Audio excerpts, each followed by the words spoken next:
अगर आज से आपकी कमाई बंद हो जाए तो आपका घर कितने दिन चल सकता है? 1 महीना, 3 महीना, 6 महीना, या आपने आज तक इसका हिसाब ही नहीं लगाया? मैं ये सवाल आपको डराने के लिए नहीं पूछ रहा हूँ। मैं इसलिए पूछ रहा हूँ क्योंकि मुझे दुकानदारी करते हुए 26 साल हो चुके हैं और इन 26 सालों में मैंने एक बात बहुत अच्छी तरह से समझी है। कमाई होना और आर्थिक रूप से सुरक्षित होना दोनों अलग अलग बातें हैं। हम रोज़ कमाने में इतना व्यस्त रहते हैं कि कभी कभी सोचने का यह समय ही नहीं निकाल पाते कि अगर मेरी कमाई कुछ दिनों के लिए रुक गई या कुछ महीनों के लिए रुक जाए तो क्या होगा। 40 के बाद यह सवाल और ज़रूरी हो जाता है। बच्चों की पढ़ाई है, घर की जिम्मेदारी है, माता पिता की जिम्मेदारी है, दवाइयों का खर्च है, दुकान या नौकरी की जिम्मेदारी है और सबसे बड़ी बात अपने भविष्य की चिंता है। इसलिए आज मैं आपको कोई मोटिवेशनल भाषण नहीं दूंगा। मैं अपनी 26 साल की दुकानदारी से जो समझ पाया हूँ वही आप सभी लोगों से साझा करूँगा। दुकानदारी में बाहर से देखने वालों को ऐसा लगता है कि इनके पास तो रोज़ पैसे आते हैं कि आज बिक्री हुई, कल बिक्री हुई, लेकिन इस बात को तो केवल एक दुकानदार ही जानता है कि बिक्री का पूरा पैसा दुकानदार का नहीं होता। उसमें माल का पैसा होता है, उधारी फंसी हो सकती है, बिजली का खर्च है, बच्चों की फ़ीस है, दवाइयों का खर्चा है।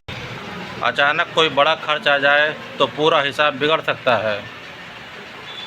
मैंने अपनी ज़िंदगी में भी यह महसूस किया है कि कई बार हम लोग कमाई तो कर रहे होते हैं लेकिन हमारे पास ऐसा पैसा नहीं होता जिसे हम मुश्किल समय में बिना किसी से मांगे इस्तेमाल कर सकें।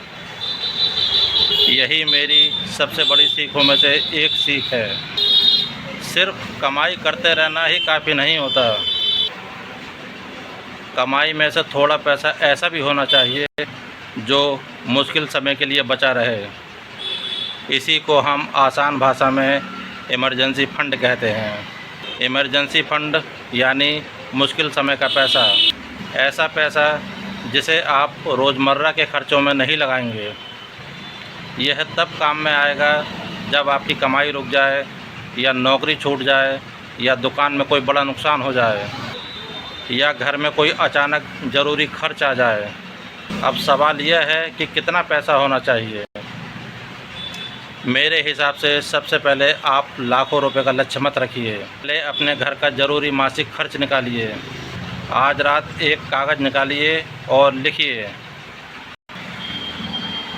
राशन, बिजली, बच्चों की फ़ीस, घर की दवाइयाँ, किराया या EMI या आने जाने का ज़रूरी खर्च और बाकी ज़रूरी चीज़ें सभी को जोड़कर लिखिए। मान लीजिए आपके घर का ज़रूरी खर्च 25,000 रुपये महीना है तो पहला लक्ष्य 25,000 रुपये रखना अलग हो सकता है।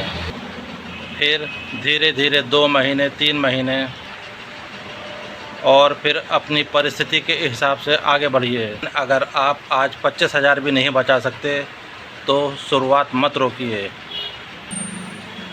100-500 रुपये बचा सकते हैं तो 100-500 रुपये से ही शुरुआत कीजिए, या 500 से अधिक कर सकते हैं तो 500 से अधिक की शुरुआत ही कीजिए, क्योंकि असली चीज़ रकम नहीं, आदत है। बहुत लोग कहते हैं कि मेरे पास बचाने के लिए पैसा ही नहीं बचता। मैं उनकी परेशानी समझता हूँ, लेकिन अगर हम लोग यही सोचते रहेंगे कि जब पैसा बचेगा तब बचाएंगे तो शायद पैसा कभी नहीं बचेगा। इसलिए अपनी क्षमता के हिसाब से कमाई आते ही थोड़ा पैसा अलग रखने की आदत बनाइए। और एक बात मैं आप लोगों के साथ ईमानदारी से कहना चाहता हूँ मैंने हर काम सही समय पर नहीं किया। कई चीज़ें देर से समझी और लगा कि मेरे पास अभी बहुत समय है, बाद में कर लेंगे। लेकिन 40 के बाद एक बात साफ दिखाई देती है, बाद में हमेशा उतना दूर नहीं होता जितना हमें लगता है।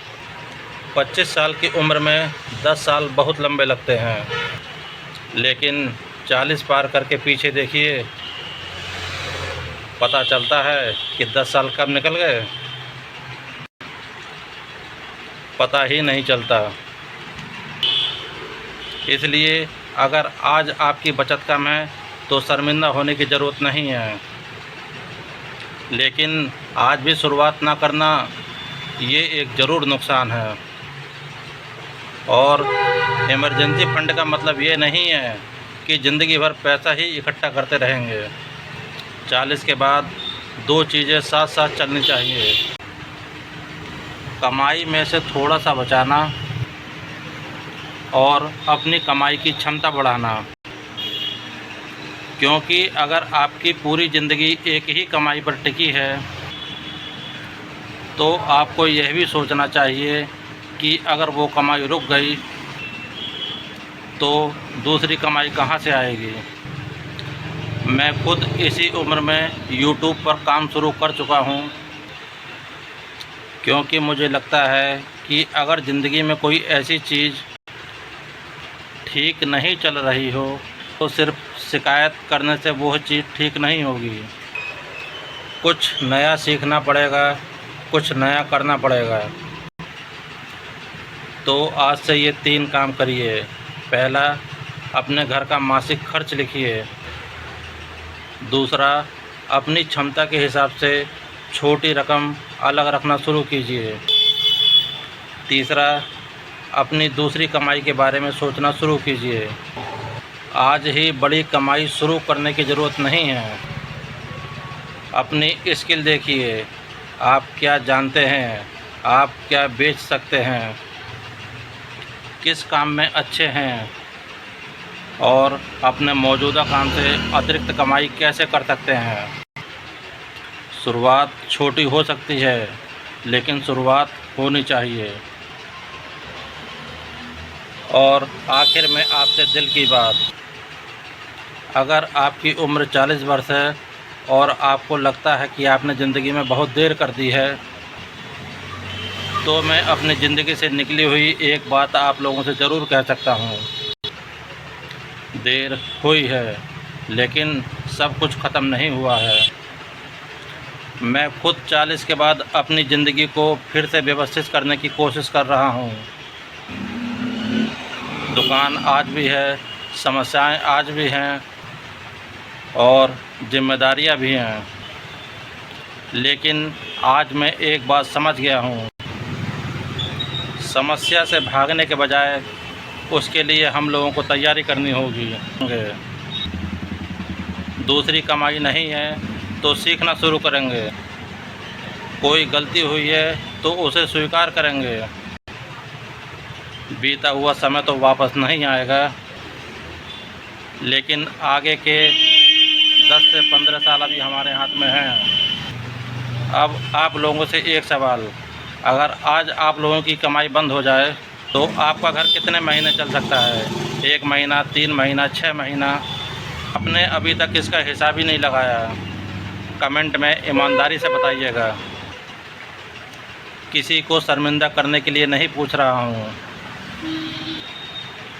हो सकता है आपका जवाब किसी 40 प्लस इंसान को, किसी दूसरे 40 प्लस इंसान को भी आज रात बैठकर अपना हिसाब करने के लिए मजबूर कर दे। अगर आप भी 40 के बाद अपनी ज़िंदगी को फिर से व्यवस्थित करना चाहते हैं तो हमारे साथ जुड़े रहिए। जो ज़िंदगी में देखा है, जो गलतियां की हैं, उन्हीं से सीख लेते हैं और जो उन गलतियों से सीख मिली है वही आप सभी लोगों के साथ मैं साझा करता हूँ। साथ सीखेंगे, साथ बदलेंगे।